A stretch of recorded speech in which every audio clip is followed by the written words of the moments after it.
के जाना था नहीं और हमके लागत था कि रवा सब नज़दीक से जाना था नहीं।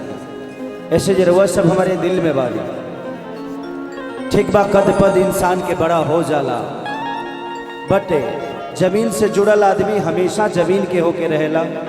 आज ये जमीन पर रहेला शायद ओकरा हर वो चीज के हर वो रिश्ता के अहमियत पता होला। कद पद आसमान में अच्छा लगेला है, लेकिन इंसान के हमेशा जमीन पर होके के चाहिए। प्रयास करेला आदमी की जमीन पे ही रहो। हमारा तरफ से हुआ सब जितना लोग बानी सबके गोड़ छू के गोड़ लगता नहीं, एगो हल्ला करके आशीर्वाद दे दी।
ला ला ला ला ला ला ला।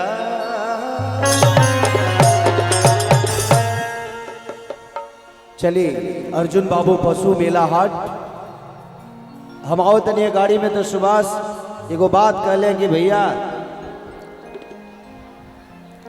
कुछ लोग के लागत अलग की मेला लगबे ना करी, ऐसे जबकि चाचा के टिकट हमारा ना मिलल तो लोग के लागत हो कि खाली स्वार्थ खातिर शायद ही मेला लगावत होगी, लेकिन ऐसा बात नहीं है।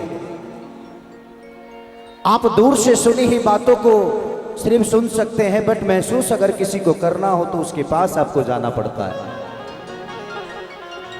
इनके अंदर स्वार्थ इस बात का नहीं है कि आप इनको नेता बनाए हैं इसलिए ये पशु मेला हाट लगता है। ये कहीं भी रहेंगे अपनी जिम्मेदारियों को समझते हैं और उस जिम्मेदारी के साथ इनको पता है कि आप लोग इनसे बहुत प्यार करते हैं और ये प्यार आज का नहीं बल्कि वर्षों का है और उस प्यार के साथ ये हमेशा रहते हैं।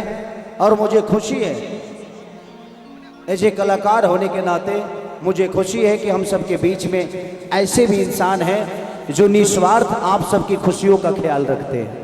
तो थैंक यू चाचा, ढेर सारी शुभकामनाएं। कि जय गणेश मंगल करना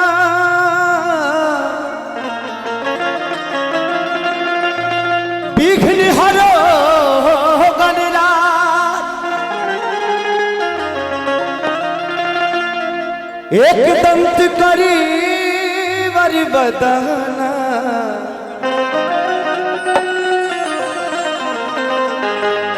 सीधी करो ममकार।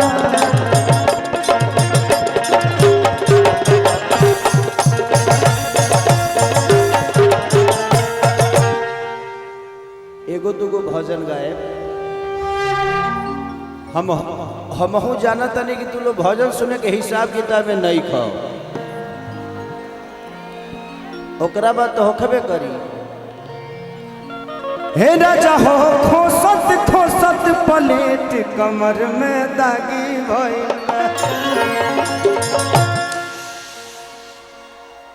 कि माँ के ज्योति से नूर मिलता है, सबके दिलों को सुरूर मिलता है।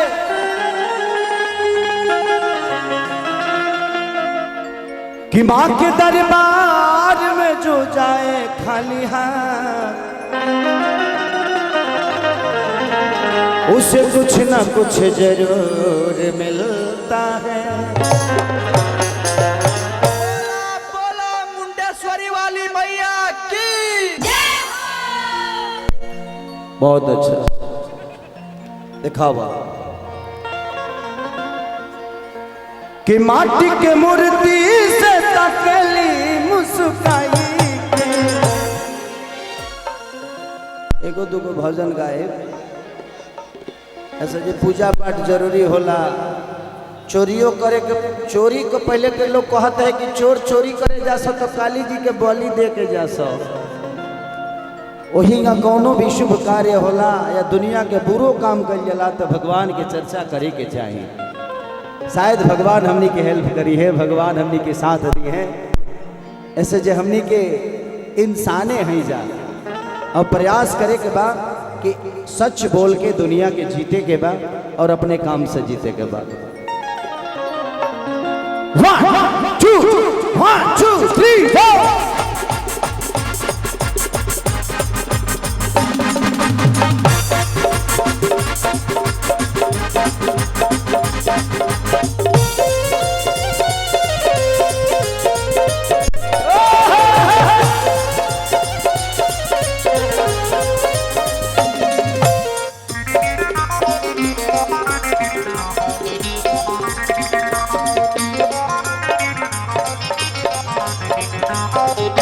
माटी के मूर्ति से तकली मुस्काई के। माटी के मूर्ति से तकली मुस्काई के। प्रेम से बोली सच्चे दरबार की। थोड़ा देर बर्दाश्त करो लो, ओकर बाद हमरो से बर्दाश्त ना होई। कि अजब रूप सुहावन लागे दुर्गा माई के।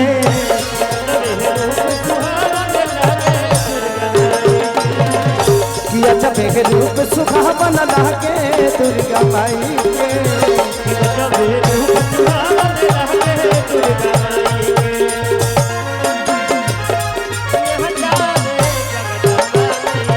बोलो जगदम्बा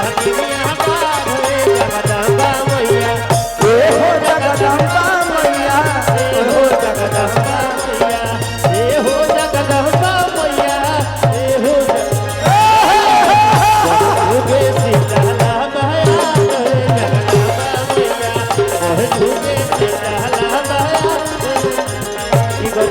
रूप सुहावन लागे दुर्गा माई के। रूप सुहावन लागे। ये लाखों की भीड़ बता रही है कि आप लोग कितना प्यार करते हैं माननीय राम सूरज चाचा से चाहे खेसारी से। ये आपका इमोशन बता रहा है और अच्छा लग रहा है। हमके लगता मुजफ्फरपुर में हमारा पहला प्रोग्राम है। पहली बार आयल बनी कि पहले भी आयल बनी? एक बार आयल बनी का आई लोग बहुत दिन के बाद की बात हो गई। लोग आए हैं, शायद हो सकता है कलाकार है तो जाना तो होता है। हाँ, मैं बाढ़ पीड़ितों के लिए सामग्री बांटने तो आया हूँ, बट कार्यक्रम करने आया हूँ कि नहीं ये ध्यान नहीं है मुझे। कि यहाँ की खाती आग बाड़ी, अरे पानी खाती पानी, कि जे जैसे चाहे वैसे, अरे मेरे माता रानी। कि आग खाती आग बाड़ी, पानी खाती पानी,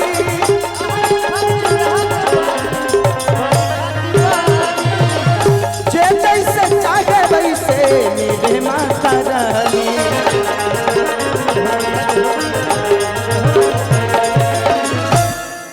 कि मैया सभा के दर्शन देली मन हरसाई के। कि मैया सभा के दर्शन देली मन हरसाई के। कि अजब रूप सुहावन लागे दुर्गा माई के। कि अजब रूप सुहावन लागे दुर्गा माई के। कि अजब रूप सुहावन लागे दुर्गा माई के। कि अजब रूप सुहावन लागे दुर्गा माई के।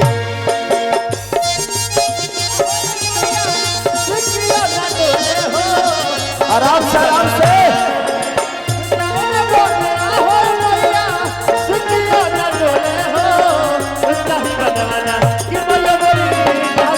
बसेरा हो चाहिए बनवा ये मोरी आवेलन बसेरा हो चाहिए बनवा गजब रूप सुहावन लागे गजब रूप सुहावन लागे देखिए, किसी को भी मारना है तो आराम से मारना है।